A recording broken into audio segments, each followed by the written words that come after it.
2006 সালের 30 ডিসেম্বর ভোরের আলো ফোটার আগে একজন মানুষকে নিয়ে যাওয়া হচ্ছে ফাঁসির মঞ্চে।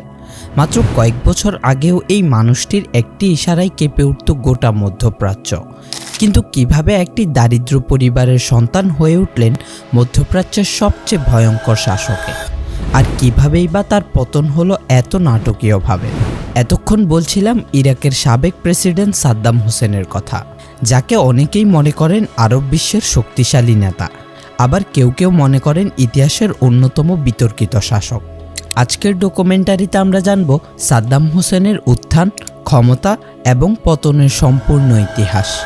1937 সালের 28 এপ্রিল ইরাকের উত্তরাঞ্চলের ছোট্ট গ্রাম আল আউজা, সেখানেই জন্ম নেন সাদ্দাম হোসেন আল মাজিদ। জন্মের আগেই তিনি হারিয়েছিলেন পিতাকে, ফলে ছোটবেলা থেকেই তার জীবন ছিল সংগ্রামে ভরা। কিন্তু এই কঠিন পরিস্থিতি ধীরে ধীরে তার চরিত্রকে কঠোর করে তোলে। তার মামা খায়রুল্লাহ তালফা ছিলেন একজন আরব জাতীয়তাবাদী। ছোটবেলায় তার কাছ থেকেই সাদ্দাম শিখেছিলেন সম্মান এবং নিজের পরিচয়ের গুরুত্ব, আর এই শিক্ষাগুলোই পরবর্তী সময়ে তার রাজনৈতিক চিন্তার ভিত্তি হয়ে ওঠে। শৈশবে তিনি নিজ গ্রাম ছেড়ে চলে আসেন বাগদাদে। সেই সময় ইরাক ছিল রাজনৈতিক অস্থিরতায় ভরা একটি দেশ। ক্ষমতার পালাবদল, সামরিক অভ্যুত্থান এবং রাজনৈতিক সংঘর্ষ ছিল নিয়মিত ঘটনা।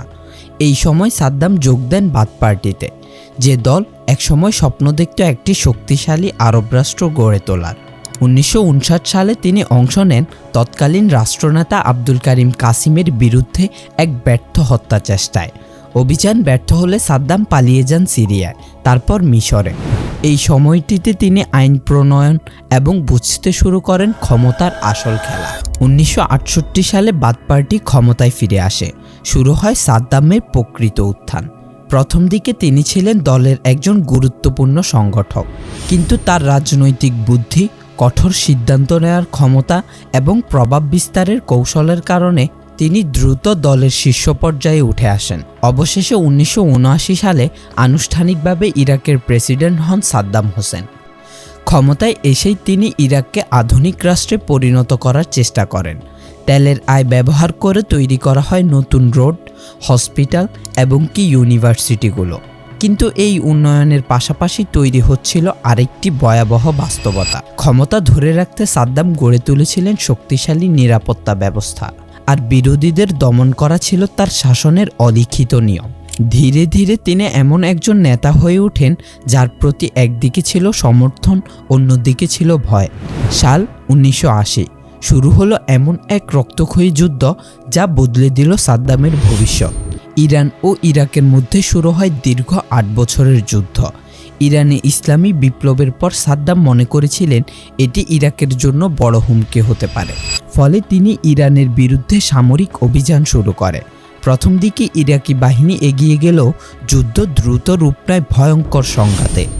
8 বছর ধরে চলা এই যুদ্ধে মারা যায় কয়েক লক্ষ মানুষ। দুদেশের অর্থনীতি ক্ষতিগ্রস্ত হয়ে পড়ে। 1988 সালে যুদ্ধ শেষ হলেও প্রকৃত অর্থে কেউই বিজয় ছিল না। এই যুদ্ধ সাদ্দামকে আরও কঠোর এবং সন্দেহপ্রবণ শাসকে পরিণত করে।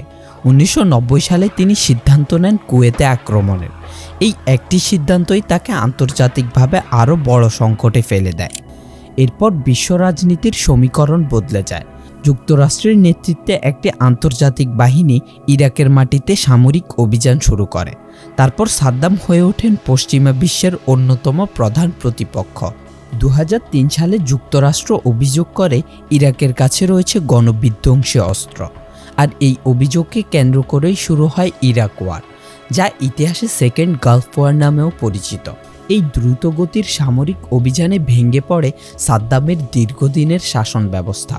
তারপর মাসের পর মাস মার্কিন বাহিনী তাকে খুঁজতে থাকে, কিন্তু সাদ্দাম ছিলেন ধরাছোঁয়ার বাইরে। অবশেষে 2003 সালের 13 ডিসেম্বর তিকরিতের কাছে একটি গোপন আস্তানা থেকে গ্রেফতার করা হয় সাদ্দামকে।